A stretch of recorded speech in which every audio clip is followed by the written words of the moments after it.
College முடிச்சுன்னு நினைக்கிறேன்.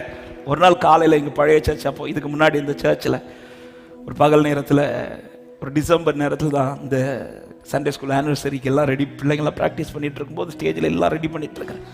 பண்ணிவிட்டு அப்படி கீபோர்டில் இருந்து கொஞ்சம் கீபோர்டெலாம் செட் பண்ணிவிட்டு கீபோர்டில் ஒரு பாட்டுக்கு வேண்டி ரிதம்லாம் எடுத்துகிட்டு இருக்கும்போது திடீர்னு அப்படி ஆண்டவர் வந்து நடத்தின காரியத்தெல்லாம், அப்போ தான் அந்த முதல் சரணம், கலங்கின நேரங்களில் கை தூக்கி நீர், தவித்திட்ட நேரங்களில் தாங்கி நடத்தி நீர், உடைந்திட்ட நேரங்களில் உருவாக்கி நீர், சோர்ந்திட்ட நேரங்களில் சூழ்ந்து, கலங்கின நேரங்களில் கை தூக்கினீர். நான் கலங்கி அவரை கூப்பிட்டதுனால வந்து கை தூக்கல, அவர் பார்த்து கை தூக்கினார்.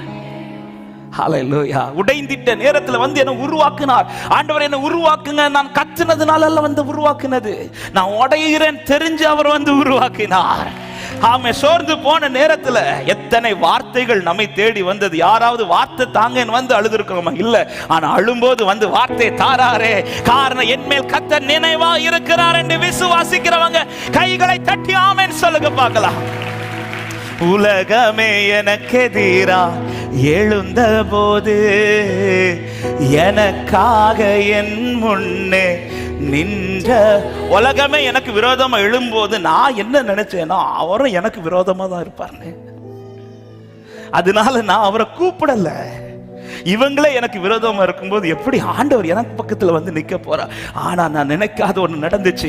அத்தனை பேர் விரோதமா எழும்பும் போது எனக்காக ஒருவர் வந்து உதவிக்கு நின்றார். அப்படிதான் நான் இன்னைக்கு நிற்கிறேன் சொல்றவங்க ஆமென் சொல்லுங்க பார்க்கலாம்.